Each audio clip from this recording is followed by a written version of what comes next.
बोलो गुरुदेव भगवान की जय। प्यारे कृष्ण कन्हैया लाल की जय। श्री अग्नि पुराण अध्याय 206 अगस्त्य अर्घ्यदान विचार। श्री अग्निदेव ने कहा कि हे वशिष्ठ, महर्षि अगस्त्य साक्षात भगवान श्री हरि विष्णु के स्वरूप हैं। उनका पूजन करके मनुष्य श्री हरि विष्णु को प्राप्त कर लेता है। जिस समय सूर्य कन्या राशि को प्राप्त न हुए हों परंतु उसके सन्निकट हों, तत्पश्चात 3 पहर 3.5 पहर तक निराहार व्रत रहकर अगस्त्य का पूजन करके उनको अर्घ्यदान देना चाहिए। पहले दिन जिस समय 4 घंटा दिन बाकी रहे, तत्पश्चात व्रत प्रारंभ करके प्रदोष काल में अगस्त्य मुनि की काश पुष्पमयी मूर्ति को कलश पर स्थापित करना चाहिए और उस कलश स्थित मूर्ति का पूजन करना चाहिए। अर्घ्य देने वाले को रात्रि में जागरण भी करना चाहिए। हे मुनि श्रेष्ठ अगस्त्य, आप तेजः पुंजमय और महाबुद्धिमान हैं। अपनी प्रियतम पत्नी लोपामुद्रा के साथ मेरे द्वारा की गई इस पूजा को ग्रहण कीजिए। इस तरह अगस्त्य का आवाहन करना चाहिए और उनको गंध, पुष्प, फल, जल आदि से अर्घ्यदान देना चाहिए। उसके बाद मुनि श्रेष्ठ अगस्त्य की तरफ मुख करके चंदन आदि उपचारों द्वारा उनका पूजन करना चाहिए। दूसरे दिन प्रातःकाल कलश स्थित अगस्त्य की मूर्ति को किसी जलाशय के सन्निकट ले जाकर निम्नलिखित मंत्र से उनको अर्घ्य समर्पित करना चाहिए। काश पुष्प के समान उज्ज्वल अग्नि और वायु से प्रादुर्भूत मित्रा वरुण के पुत्र कुंभ से प्रकट होने वाले अगस्त्य, आपको नमस्कार है, जिन्होंने राक्षस राज आतापी और बातापी का भक्षण कर लिया था तथा समुद्र को सुखा डाला था। वे अगस्त्य मेरे सम्मुख प्रकट हों। मैं मन, कर्म और वचन से अगस्त्य की याचना करने जा रहा हूँ। मैं श्रेष्ठतम लोकों की आकांक्षा से अगस्त्य का पूजन करने जा रहा हूँ। जम्बूद्वीप के बाहर उत्पन्न देवताओं से परम प्रिय समस्त वृक्षों के राजा चंदन को ग्रहण कीजिए। पुष्पमाला समर्पित महर्षि अगस्त्य, यह पुष्पमाला धर्म, अर्थ, काम और मोक्ष चारों पुरुषार्थों को देने वाली एवं पापों का विनाश करने वाली है। सौभाग्य, आरोग्य और लक्ष्मी की प्राप्ति कराने वाली इस पुष्पमाला को आप ग्रहण कीजिए। धूपदान मंत्र। धूपो अयम गृह्याताम देव भक्तिम मे ह्यचलां कुरु ईप्सितं मे वरम देहि परमाम च शुभाम गतिम। हे भगवान, अधुना यह धूप ग्रहण कीजिए और आप में मेरी भक्ति को अविचल कीजिए। मुझको इस लोक में मनोवांछित वस्तुएं और परलोक में शुभ गति प्रदान कीजिए। वस्त्र धान्य फल सुवर्ण से युक्त अर्घ्य दान मंत्र। सुरासुरैर मुनिश्रेष्ठ सर्व काम फलप्रद वस्त्र व्रीहि फलैर्हेम्नाम दत्तस्त्व अर्घयो ह्ययं मया। देवताओं तथा असुरों से भी समादृत मुनिश्रेष्ठ अगस्त्य, आप संपूर्ण अभीष्ट फल संप्रदान करने वाले हैं। मैं आपको वस्त्र, धान्य, फल और स्वर्ण से युक्त यह अर्घदान संप्रदान करने जा रहा हूँ। फलार्घदान मंत्र। अगस्त्यं बोधिष्यामि यन्मया मनोशोद्धतं फलैरर्घ्यं प्रदास्यामि ग्रहाणर्घ्यं महामुने। हे महामुने, मैंने मन में जो अभिलाषा कर रखी थी तद अनुसार मैं अगस्त्य जी को जगाऊंगा। आपको फलार्घ्य अर्पित करने जा रहा हूँ, इसको ग्रहण कीजिए। केवल द्विजों के लिए उच्चारणीय अर्घ्यदान का वैदिक मंत्र। अगस्त्य एव खन्मानो धरित्रीं प्रजां पत्यं बलमीहमानः उभौ कर्णार्वृषिरुग्रतेजाः पुपोष सत्या देवेश्वासिषो जगम्।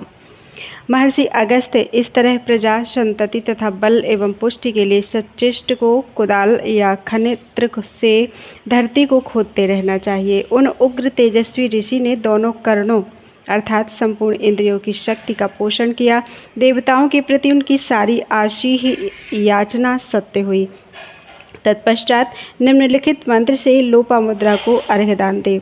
राजपुत्री नमस्तुभ्यं मुनिपत्नी महाव्रते अर्घ्यं गृहीष्व देवेशी लोपामुद्रे यशस्विनी। महान व्रत का पालन करने वाली राजपुत्री अगस्त्य पत्नी देवेश्वरी लोपामुद्रे, आपको नमस्कार है। हे यशस्विनी, इस अर्घ्य को ग्रहण कीजिए। अगस्त के लिए पंचरत्न, स्वर्ण और रजत से युक्त एवं सप्त धान्य से पूर्ण पात्र तथा दधि चंदन से समन्वित अर्घ्य प्रदान करना चाहिए। स्त्रियों और शूद्रों को काश, पुष्प, प्रतीकाश आदि पौराणिक मंत्र से अर्घ्य दान देना चाहिए।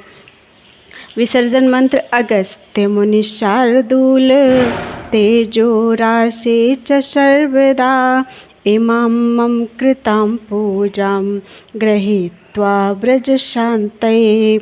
हे मुनि श्रेष्ठ अगस्त्य, आप तेजःपुंज से प्रकाशित और सब कुछ देने वाले हैं। मेरे द्वारा की गई इस पूजा को ग्रहण कर शांतिपूर्वक पधारिए।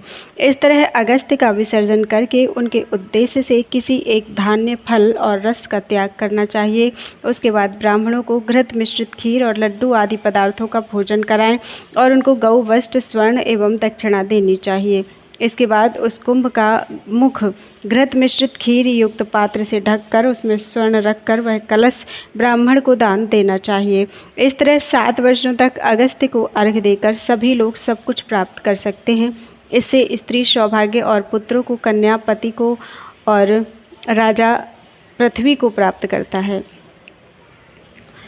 इस प्रकार महापुराणों में श्रेष्ठ श्री विष्णु वामपाद स्वरूप कृष्ण द्वैपायन भगवान व्यास कृत अग्नि महापुराण अंतर्गत आगत विषयों का विवेचन संबंधी 206वां अध्याय पूरा हुआ।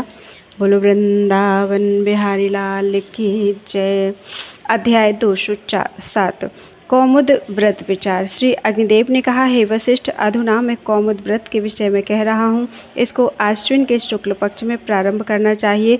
व्रत करने वाले को एकादशी को निराहार व्रत करके 1 मास पर्यंत भगवान श्री हरि विष्णु का पूजन करना चाहिए। व्रती निम्नलिखित मंत्र से संकल्प करना चाहिए।